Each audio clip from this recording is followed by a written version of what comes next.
Olá, me chamo Ana Marisa Kohler, meu RU 1203573, curso Pedagogia à Distância na Unito do Polo de Guarapuava. Esse é meu estágio na modalidade Educação de Jovens e Adultos. Então, eu vou falar um pouco para que foi criada a Educação de Jovens e Adultos. O programa foi criado por um decreto número 6.093, de 24 de abril de 2007. Seu objetivo era a universalização da alfabetização de jovens e adultos e idosos, que por diversos motivos não concluíram a educação básica na idade certa. A EJA é uma modalidade de ensino de suma importância no cenário educacional. Porém, apesar de muitos avanços, ainda há muito a ser feito. Ela foi instituída pelo governo federal com o principal objetivo promover a inclusão social e garantir aos seus alunos a matrícula e permanência na escola. E com isso, representa a possibilidade de efetuar um caminho de desenvolvimento de todas as pessoas, de todas as idades, permitindo que jovens e adultos atualizem seus conhecimentos, mostrem habilidades, tragam experiências e tenham acesso a novas formas de trabalho e cultura. A educação de jovens e adultos destina-se aos jovens e adultos que não puderem efetuar estudos na própria idade, prevê oportunidades educacionais adequadas e suas características, interesses, condições de vida e de trabalho mediante cursos e exames no nível de conclusão no ensino médio e fundamental, voltada para a garantia de formação integral, da alfabetização, as diferentes etapas da escolarização ao longo da vida, inclusive aqueles em situação de privação de liberdade. A educação de jovens e adultos, EJA, é pautada pela inclusão e pela qualidade social. Dessa forma, requer tanto um modelo pedagógico próprio, que permita a apropriação e a contextualização das diretrizes curriculares nacionais, quanto à implantação de um sistema de monitoramento, a avaliação de uma política de formação permanente de seus professores. Então, vou falar um pouco sobre a adequação das matrículas nas modalidades de educação. Se dá por meio de procedimento de classificação, procedimento de reclassificação, aproveitamento de estudos, progressão parcial nas instituições pertencentes à rede pública, estadual e ensino do Paraná. Falar então sobre aproveitamento de estudos. É um procedimento que pode ser realizado no ato da matrícula inicial da estudante, em que a instituição de ensino transcreverá no histórico escolar a carga horária efetiva, cumprida nos estudos oriundos de cursos organizados por série, etapa, semestre e bloco, concluídas com êxito e mediante a apresentação do histórico escolar. Para aproveitamento de séries anos concluídos, referentes ao período já cursado, cabendo à equipe pedagógica informar as instituições de ensino as datas de início da frequência do estudante. Adequação das matrículas nas modalidades de educação de jovens e adultos pelo procedimento de classificação. É um procedimento em que a instituição de ensino poderá realizar para posicionamento do estudante, independente da escolarização anterior, no ensino fundamental fase 2, ou ensino médio compatível com seu grau de desenvolvimento e experiências adquiridas por meios formais e não formais. A matrícula por classificação deverá ser um procedimento de exceção e poderá ser indicada pelo pedagogo da instituição de ensino quando o estudante demonstrar a apropriação dos conhecimentos referentes aos conteúdos do semestre do ensino pretendido. Todo estudante que tenha disciplinas não concluídas no SEJA deverá ser matriculado no SERE após passar pelo processo de classificação. O estudante passará por um processo de classificação e essa avaliação deverá fazer parte da documentação, juntamente com a ata, que deverá ser arquivada na pasta do estudante, independente do resultado. Procedimento de reclassificação. Reclassificação é o processo pelo qual a instituição de ensino avalia o grau de experiência do estudante matriculado, levando em conta as normas curriculares gerais, a fim de encaminhá-lo à etapa dos estudantes compatíveis com sua experiência e desempenho, independentemente do que registre o seu histórico escolar. Caberá ao órgão competente do SED acompanhar o aproveitamento escolar e do estudante beneficiado por processo de reclassificação, nos casos de julgar necessário.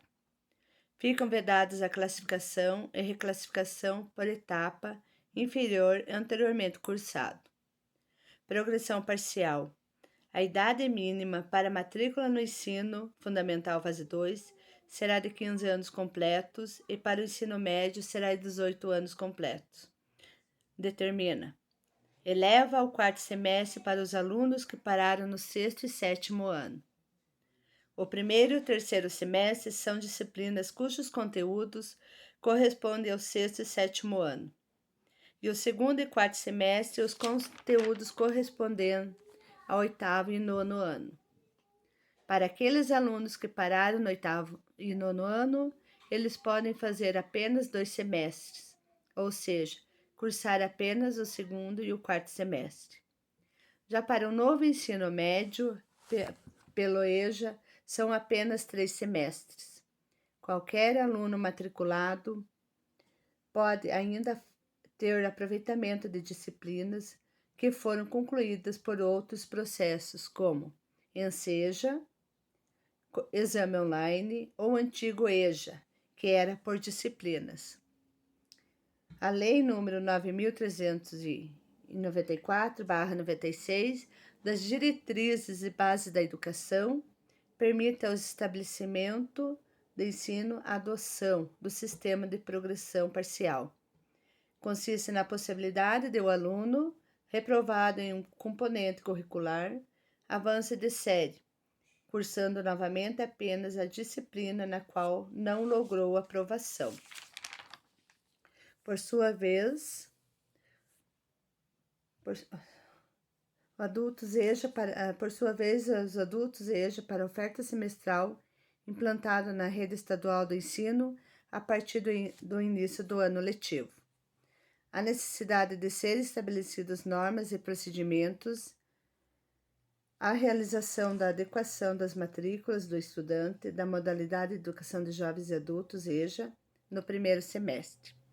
Então, aqui tem algumas perguntas que fazem em relação a quem pode cursar a Educação de Jovens e Adultos.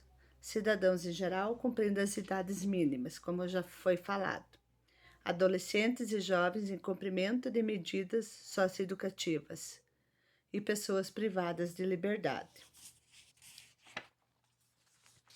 Quais as vantagens de terminar os estudos através da EJA?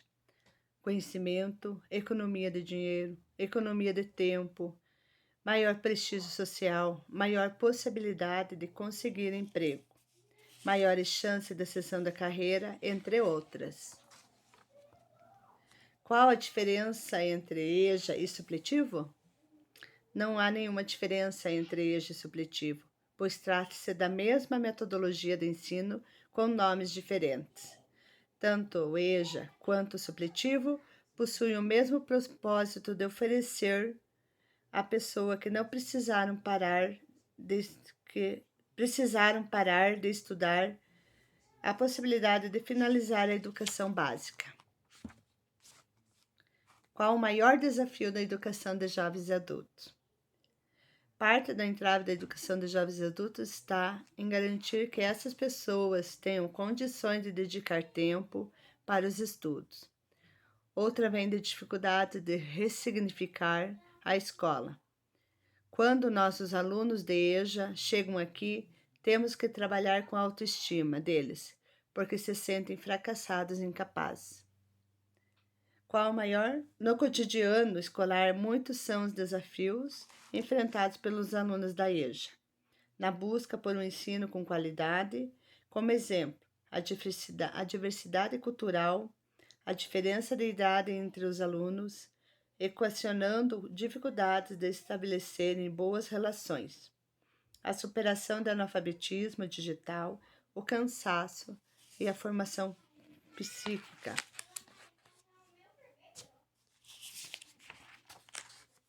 Tem EJA online gratuito?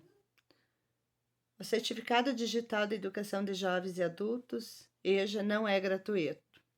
O curso gratuito lhe dá direito de acesso às videoaulas, apostilas e avaliação do curso. Se desejar emitir o certificado digital, deve-se efetuar o pagamento da taxa na emissão do certificado digital. O que é necessário para ser um professor na educação de jovens e adultos? A inscrição deverá ser realizada pessoalmente pelo interessado em um único Centro Integrado da Educação de Jovens e Adultos, CIEJA.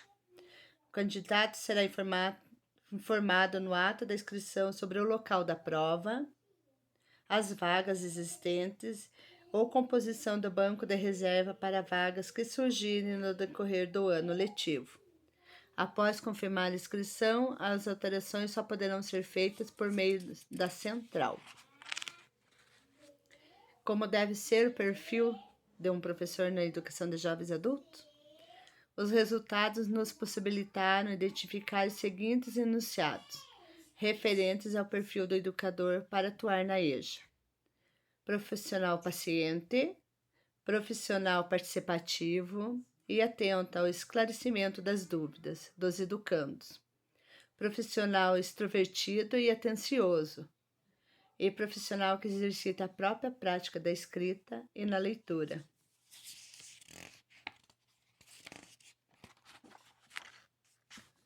Qual a importância do professor na EJA no incentivo para a permanência do aluno na escola?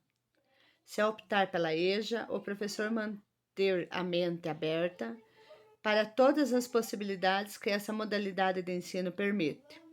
Ele conseguirá enxergar de fato seu aluno. Ele será capaz de transformar a realidade dele e, dessa forma, modificar a sua própria realidade. Como deve ser construído o plano de aula da EJA? O plano de aula para a EJA deve levar em consideração as experiências de vida dos alunos e seus interesses. Ou seja, não podemos criar um plano de aula com atividades infantis se o público-alvo é de jovens e adultos. Dicas como motivar os alunos para a aprendizagem. Valorize o trabalho em equipe, conheça os interesses de cada aluno, preste atenção em cada estudante, ofereça recompensas para motivar os alunos, incentive o uso da tecnologia. Como ser professor? A inscrição deve ser feita, como eu já falei, pessoalmente no CIEJA de interesse. Dicas para um professor novato na EJA. Reserve bastante tempo para explicar a proposta de cada aula.